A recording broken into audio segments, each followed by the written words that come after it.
Prabowo Subianto Gibran Rakabuming Raka bakal membiayai program unggulan dan janji kampanyenya salah satunya adalah janji makan siang gratis dengan menggunakan pengalihan dana subsidi BBM.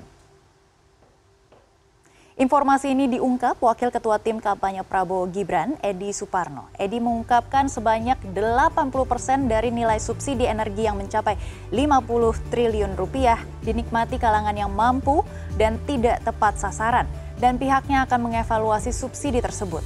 Sementara itu, anggota Dewan Pakar TKN Prabowo Gibran Derajat Wibowo mengatakan program akan langsung dilaksanakan pada saat Prabowo dilantik menjadi presiden. Namun tidak dilaksanakan sepenuhnya. Menurut Derajat, program makan siang dan susu gratis menyasar 82,9 juta anak untuk periode 5 tahun. Artinya per tahunnya akan ditetapkan target hingga tercapai 100% pada tahun 2029.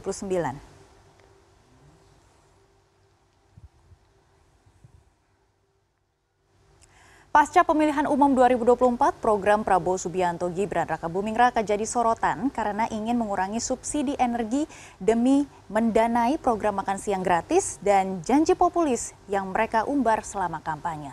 Rencana ini pun menuai pro dan kontra serta riuh di masyarakat. Lantas, apakah mendanai program unggulan dengan memangkas subsidi BBM merupakan langkah-langkah yang tepat? Dan untuk membahasnya sudah bergabung melalui sambungan virtual Wakil Direktur Institute for Development of Economics and Finance, Eko Listianto. Selamat pagi, Mas Eko. Selamat pagi, Pak Miki.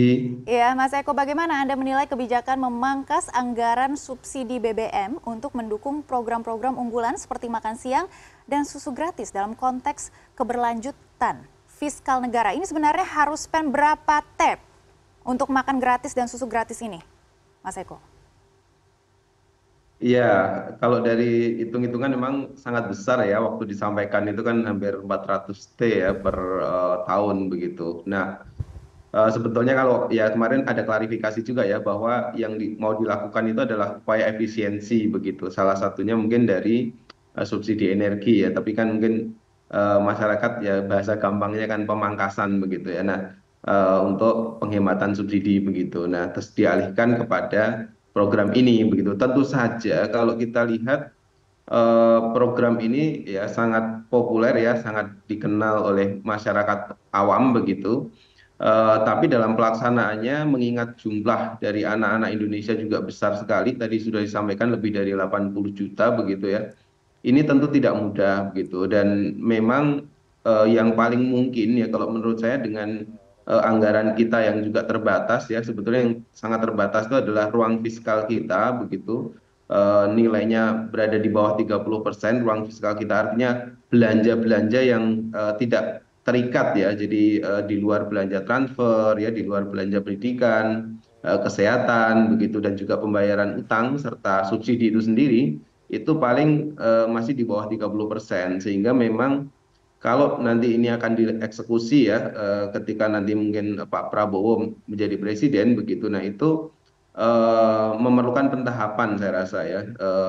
Tapi juga pentahapan saja, kalau anggaran kita memang hanya sekitar 3 ribuan triliun, ini tentu tetap tidak mudah Mbak Megi ya, karena tadi per tahun kalau dalam hitungan ya butuh sekitar 400 triliun. Kalaupun bertahap kan tentu dalam 5 tahun ke depan ya jumlah anak juga meningkat ya, itu juga pasti juga menjadi challenge tersendiri bagi program ini begitu.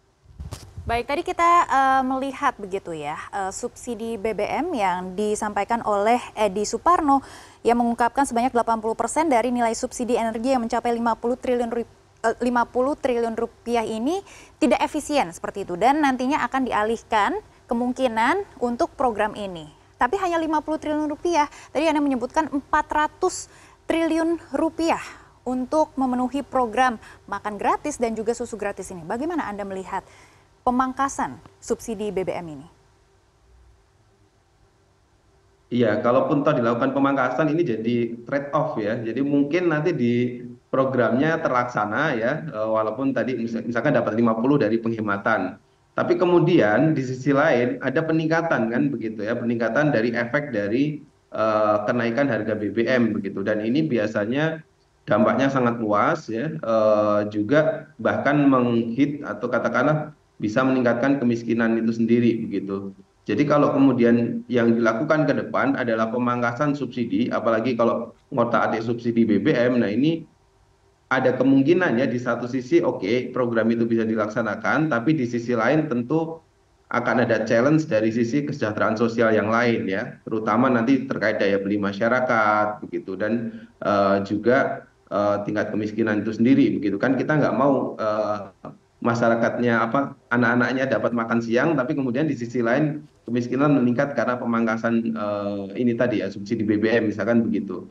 Walaupun kita tahu bahwa subsidi BBM ini sebagian ya penikmatnya adalah tidak tepat sasaran, tapi eh, jalan keluarnya itu menurut saya sih tidak harus sangat ekstrim begitu ya, kecuali memang kita siap gitu, misalkan transportasi publik sudah siap ya, atau bentuk-bentuk energi terbarukan juga sudah siap begitu, itu baru bisa dilakukan. Tapi kalau tidak, ya harus ada tahapan pula begitu ya, tahapan-tahapan yang kira-kira tidak terlalu menggoncang kepada perekonomian begitu, terutama menyentuh menyangkut daya beli masyarakat begitu Mbak Megi ya. Jadi memang paling mungkin ya menurut saya memang bertahap begitu, mungkin dimulai dari daerah-daerah yang katakanlah ya jangan terlalu terpinggir banget gitu ya, karena di situ nanti pasti ada problem distribusinya juga.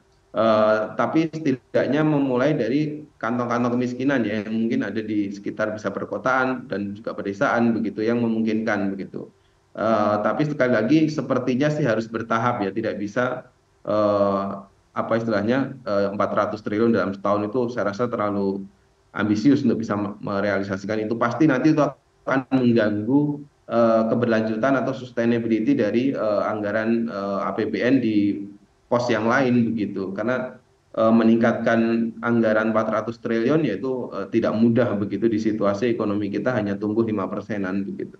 Baik, jadi selain pemangkasan subsidi BBM, ini sepertinya ada APBN yang lain harus dipangkas ya. Nah, menurut Anda, pos-pos apa lagi yang harusnya digarap dan juga dialihkan ke program ini? Kalau kita melihat ya sebetulnya di katakanlah belanja-belanja terikat pun itu kadang-kadang bisa dilakukan efisiensi ya. Contohnya misalkan ya bagaimana mengefisienkan supaya kegiatan-kegiatan yang dilakukan birokrasi itu ya katakanlah kalau nggak urgent banget ya bisa dilakukan di dalam kantor mereka sendiri misalkan begitu ya, dan itu bisa menimbulkan efisiensi juga kan begitu.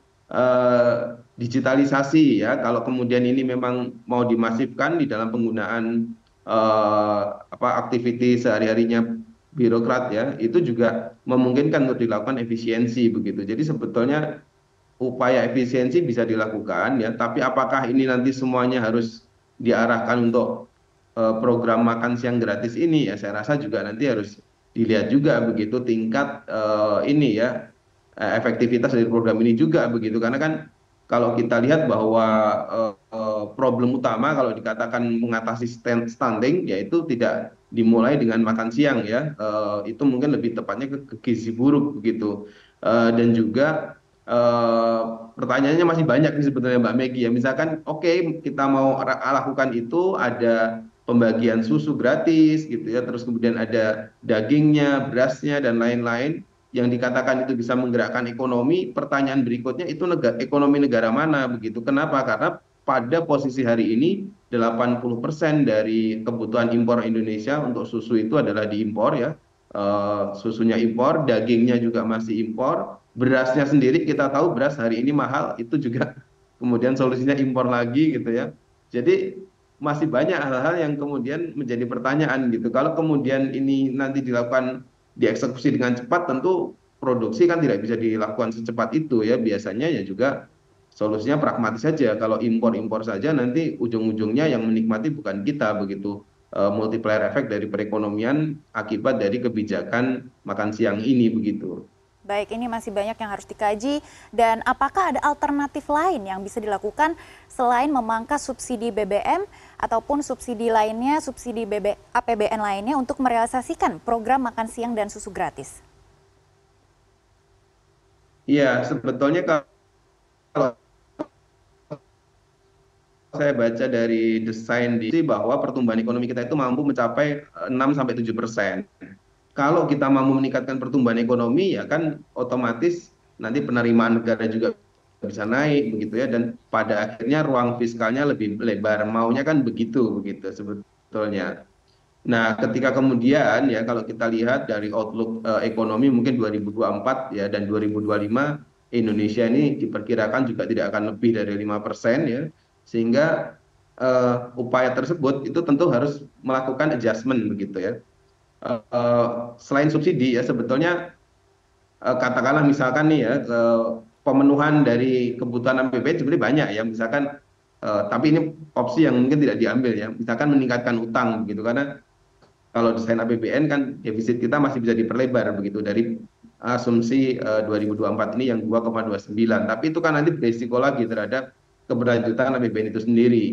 Yang lainnya tentu saja adalah upaya-upaya untuk melakukan katakanlah misalkan ya penegakan hukum itu kan juga pada sisi yang lain kan itu menghasilkan misalkan aset-aset negara yang bisa diselamatkan dan lain-lain, itu kan bisa meningkatkan tadi ya ruang fiskal yang katakanlah salah satunya mungkin bisa digunakan untuk makan siang gratis tadi gitu. Cuma sekali lagi upaya-upaya ini memang tidak mudah ya kalau kita melihat dari ini hal-hal yang sebetulnya juga sudah dicoba di Pak Jokowi dalam konteks meningkatkan penerimaan negara kita begitu ya. Tapi kan belum banyak ya tingkat keberhasilannya begitu. Jadi kalau melihat ini sepertinya jalannya adalah bertahap gitu ya kebijakan makan siang gratis ini, dan yang kedua adalah ya sebisa mungkin nanti itu dilakukan oleh ekonomi domestik ya. Jangan kemudian makan siangnya terlaksana, tapi kemudian lonjakan impornya juga tidak bisa dihindari. Nah ini yang kita khawatirkan semacam itu gitu. Termasuk juga stabilitas dari harga harga itu sendiri, ya, harga bahan pokok gitu. Kemarin ketika kita tahu bahwa ada pemilu, nah itu ternyata beras itu ya, beras premium juga langka. Terus kemudian pada ada bansos juga digelontorkan ke masyarakat gitu. Ternyata eh, reaksi dari konsumen itu adalah ya banyak membeli gitu ya, ada panic buying begitu. Nah, jangan sampai nanti ketika program ini dieksekusi karena tahu bahwa nanti pemerintah atau BUMN atau BUMD begitu ya mau membeli banyak barang untuk persiapan makan siang gratis ini, kemudian semua barang-barang naik begitu ya harga bahan pokok. Nah, ini juga nanti impactnya juga ke masyarakat juga gitu. Jadi banyak hal yang harus kemudian disiapkan ya dalam konteks untuk mengeksekusi program ini kalau nanti kelak Pak Prabowo sudah dilantik begitu. Baik, harus disusun strateginya lebih baik lagi dan kami akan terus memantau perkembangan program makan siang gratis ini. Terima kasih Mas Eko sudah bergabung bersama kami di CNN Indonesia Bisnis dan Referensi. Ya.